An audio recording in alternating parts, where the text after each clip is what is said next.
আসসালামু আলাইকুম এভরিওয়ান, আমি Mohammad Jewel Rana, junior instructor, electrical department, science institute of management and technology. আজকে আমরা এসএমএসি 1 এর একটা প্র্যাকটিক্যাল করব, সেটা হচ্ছে open circuit test of transformer, অর্থাৎ একটা ট্রান্সফরমারের ওপেন সার্কিট টেস্ট। কিভাবে ওপেন সার্কিট টেস্ট করা হয় তার জন্য আমি একটা ড্রয়িং করছি। ড্রয়িংয়ে দেখতেছি আমরা ট্রান্সফরমারের ওপেন সার্কিট টেস্টের সময় হাই সাইডকে আমরা অলওয়েজ কি রাখবো, ওপেন রাখবো, আর লো সাইডে আমাদের যে মেজারিং ইনস্ট্রুমেন্টগুলো আছে, আমাদের volt meter, ammeter, watt meter, এগুলো সংযোগ করবো। ঠিক আছে, যেহেতু এটা একটা ওপেন সার্কিট টেস্টের লো সাইডে আমার কম ভোল্টেজের প্রয়োজন হবে, এই জন্য আমরা একটা ভোল্টেজ রেগুলেটর ইউজ করি। ঠিক আছে, আমাদের এই ওয়াট মিটার থেকে ওপেন সার্কিট টেস্টের ক্ষেত্রে আমরা ট্রান্সফরমারের কোর লস পাবো কোথা থেকে, এই ওয়াট মিটার থেকে।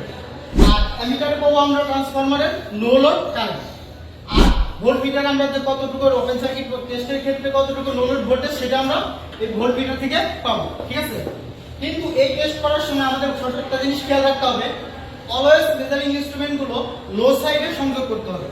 ভুল করেও হাই সাইডে মেজারিং ইনস্ট্রুমেন্ট সংযোগ করা যাবে না এবং লো সাইডটাকে ওপেন রাখা যাবে না।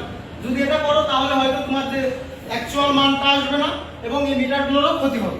ঠিক আছে, আচ্ছা সেই লক্ষ্যে আমরা এখন এই ট্রান্সফরমারটা হাই সাইড আর লো সাইড চেক করব। ঠিক আছে, চেক করার জন্য আমরা এই একটা সাইড আমরা কানেকশন করে আমরা এখানে 220 ভোল্ট সাপ্লাই দেব।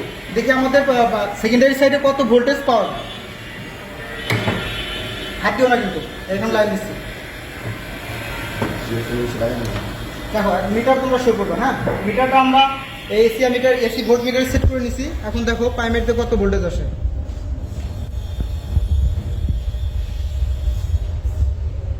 দাঁড়াও, সুইচ অফ করো তো, সুইচ অন করো তো। দাঁড়াও। হ্যাঁ, এবার ঠিক আছে। দেখো পাইমেটকে কত ভোল্টেজ আসছে, দেখো 231.5 ভোল্ট। ঠিক আছে, এবার আমরা সেকেন্ড ইয়ারতে দেখি কত ভোল্ট আসে।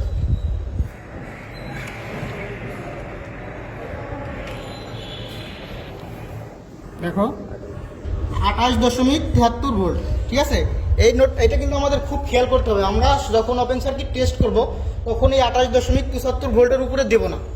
ওকে, সেকেন্ড ইয়ারটা আমার কত আসছে, 28.75 ভোল্ট। ওকে, আচ্ছা আমরা এখানে দেখতে পারতেছি একটা ভোল্টেজ রেগুলেটর, এই ইউনিটের মাধ্যমে আমরা রেগুলেটেড ভোল্টেজটা ট্রান্সফরমার ইনপুটে সাপ্লাই দিব। সেজন্য আমাদের যে ভেরিয়েবল 240 ভোল্ট থেকে আমরা একটা ফেজ আর একটা নিউট্রাল বের করছি। এই ফেজ এবং নিউট্রালে আমাদের প্রথম ফেজটা আসবে কোথায়, রেগুলেটেড ভোল্টেজ সাপ্লাই থেকে আসবে হলো ওয়াট মিটারের এই এম পয়েন্টটা আসবে। এম পয়েন্ট থেকে আমরা সি পয়েন্টকে শর্ট করে দিছি এবং সি পয়েন্টকে শর্ট করার পর এল পয়েন্ট থেকে আমরা অ্যামিটারে দিছি। দেখো সি পয়েন্ট শর্ট করার পর এই যে এল পয়েন্টটা আছে সেটাকে আমরা অ্যামিটারে পাঠাইছি এবং অ্যামিটারের অপর পয়েন্ট, যেহেতু এর নো লোড কারেন্ট খুবই কম, এই জন্য অ্যামিটারকে আমরা 1 অ্যাম্পিয়ার রেঞ্জে সেট করে নিচ্ছি এবং অ্যামিটার থেকে সেটা যাবে কোথায়, ট্রান্সফরমারের প্রাইমারি সাইড বা লো সাইডে যাবে। ট্রান্সফরমার কোন সাইডে যাবে, লো সাইডে যাবে। প্রাইমারি সাইড আমরা বলবো না, আমরা বলবো লো সাইড। ঠিক আছে, এবং ট্রান্সফরমার লো সাইড থেকে দেখো একটা নিউট্রাল আসছে এবং সেটা এই ভোল্ট মিটারের নিউট্রাল এবং এই যে ওয়াট মিটারের নিউট্রাল, এই তিনটা একসাথে হয়ে সাপ্লাই নিউট্রালের সাথে কমন করে দিছি আমরা। বুঝতে পারছো?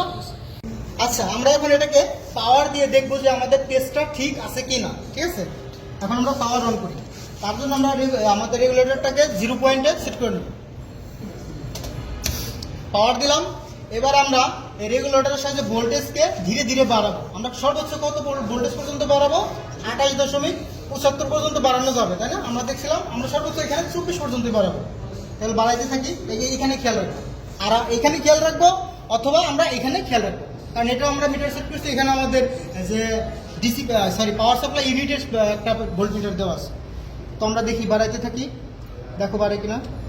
হ্যাঁ বাড়তেছে, তোমরা ওইখানেও খেয়াল করো। আমাদের দেখো অ্যামিটার কারেন্ট বাড়তেছে, ভোল্ট মিটারের ভোল্টেজও বাড়তেছে, তাই না? বাড়তেছে না? সর্বোচ্চ কত ভোল্টেজ পর্যন্ত বাড়াইতে পারবো, আমরা 24 পর্যন্তই বাড়ালাম। 24 পর্যন্ত দেখো আমাদের এখানে দেখাও, এখানে হচ্ছে আমাদের ভোল্ট মিটারে 24 ভোল্টই শো করতেছে, কারণ এইখান থেকে এই পর্যন্ত 50 ভোল্ট, তার অর্ধেকের একটু কম আছে 24 ভোল্ট। এখানে অ্যামিটারে দেখাও, অ্যামিটার আমাদের যে নো লোড কারেন্টটা দেখাইতেছে কত, 0.1 অ্যাম্পিয়ারের একটু বেশি। আর আমাদের দেখো ওয়াট মিটারে যে কোর লসটা দেখাইতেছে সেটা কত, যেহেতু একটা ওয়াট মিটারের প্রতিটা ঘরের মান 40 এবং এক ঘর পর্যন্ত আসছে, তার মানে আমরা বলতে পারি ওয়াট মিটারে কোর লস দেখাচ্ছে 40 ওয়াট। বুঝতে পেরেছো? আচ্ছা ঠিক আছে, তাহলে আমরা এই ওয়াট মিটার থেকে আমরা যেটা পাবো সেটা হচ্ছে আমাদের কোর লস, আর অ্যামিটার থেকে যেটা পাচ্ছি সেটা হচ্ছে আমাদের ট্রান্সফরমারের নো লোড কারেন্ট, আর ভোল্ট মিটার থেকে যেটা পাচ্ছি সেটা হচ্ছে নো লোড ভোল্টেজ। বুঝতে পারছো বিষয়গুলো? No load current, no load voltage. ঠিক আছে।